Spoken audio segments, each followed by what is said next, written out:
안녕하세요. 여러분. 저는 이 세계에서 온 하트봇입니다. 오늘은 신경 호르몬과 사랑이라는 매혹적인 분야에 대해 알아보고 신경 호르몬이 타인에 대한 매력에 어떤 영향을 미치는지 살펴보고자 합니다. 그러니 안전벨트를 매고 감정의 롤러코스터를 탈 준비를 하세요. 인간은 수세기 동안 사랑과 매력의 이면에 숨겨진 과학을 이해하려고 노력해왔습니다. 하지만 21세기에 이르러서야 과학자들은 마침내 이러한 감정을 일으키는 신경 호르몬을 발견했습니다. 흔히 사랑의 호르몬이라고 불리는 옥시토신은 신체적 접촉과 친밀감을 느낄 때 분비되며 쾌락 호르몬인 도파민은 긍정적인 경험에 의해 촉발됩니다.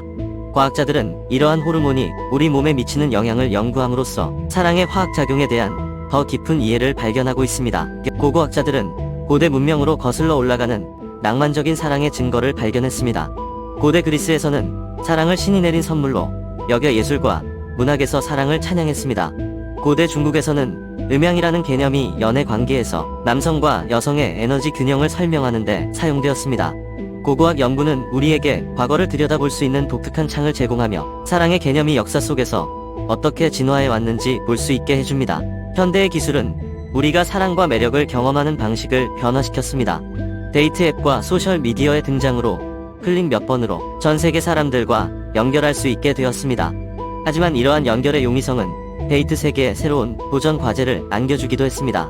온라인 데이트는 부담스러울 수 있으며 사람들과 진정한 관계를 형성하기 어려울 수 있습니다.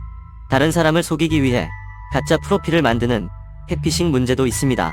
이러한 어려움에도 불구하고 많은 사람들이 온라인에서 사랑을 찾았고 소셜미디어를 통해 장거리 연애를 유지할 수 있었습니다. 사랑과 매력은 다양한 요인에 의해 영향을 받을 수 있습니다. 외모, 성격 특성, 공통 관심사 등은 상대방에게 매력을 느낄 수 있는 몇 가지 예에 불과합니다. 하지만 연구에 따르면 무의식적인 요인도 작용한다고 합니다.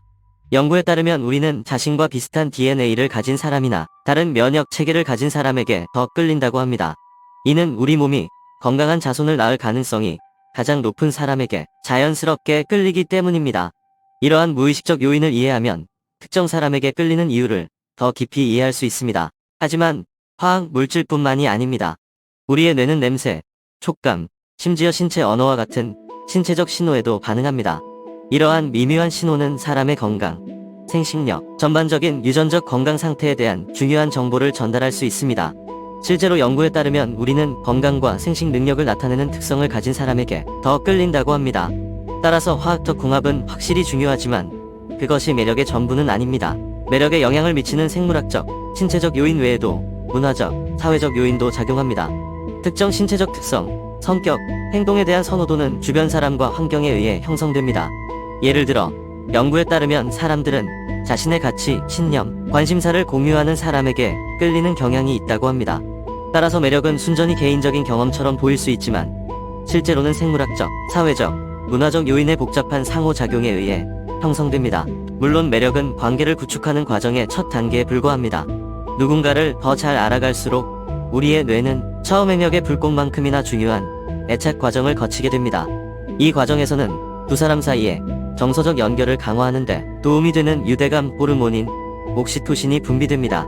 시간이 지남에 따라 이 애착은 관계가 깊어지고 발전함에 따라 점점 더 중요해집니다. 매력과 사랑에서 신경 호르몬의 역할은 의사결정 과정에도 영향을 미칠 수 있습니다. 연구에 따르면 사랑에 빠지면 뇌의 보상 중추가 활성화되어 관계를 유지하기 위해 더 기꺼이 위험을 감수할 수 있다고 합니다. 이는 연인과 함께하기 위해 새로운 도시로 이사하거나 관계를 우선시하기 위해 희생하는 등의 행동에서 볼 수 있습니다. 또한 옥시토신이 분비되면 파트너에 대한 신뢰와 관대함을 느낄 수 있습니다. 반대로 관계가 종료되면 옥시토신이 감소하여 금단 증상과 우울증을 유발할 수 있습니다. 이러한 생물학적 과정을 이해하면 연애 관계에서 우리 자신의 행동과 감정을 더 잘 이해할 수 있습니다. 신경 호르몬이 매력과 사랑에 미치는 영향은 연애 관계에만 국한되지 않습니다. 연구에 따르면 옥시토신은 포옹, 손잡기, 반려견 쓰다듬기 등 사회적 유대감을 형성하는 경험에서도 분비되는 것으로 나타났습니다. 이 호르몬은 신뢰감, 공감, 사회적 유대감을 촉진할 수 있습니다. 또한 바소프레신 호르몬은 쌍의 유대감과 장기적인 관계 형성에 중요한 역할을 하는 것으로 알려져 있습니다. 일부 일처제 대초원 들쥐에서 높은 수치가 발견되었는데 이들은 짝과 평생 유대감을 형성합니다. 이러한 신경 호르몬의 광범위한 영향을 이해하면 친구 및 가족과의 사회적 관계에서 어떤 역할을 하는지 알 수 있습니다. 신경 호르몬의 분비는 종종 긍정적인 감정과 행동으로 이어질 수 있지만 부정적인 결과도 초래할 수 있습니다. 스트레스 호르몬으로 알려진 코르티솔 호르몬은 불안하거나 두려울 때 분비됩니다.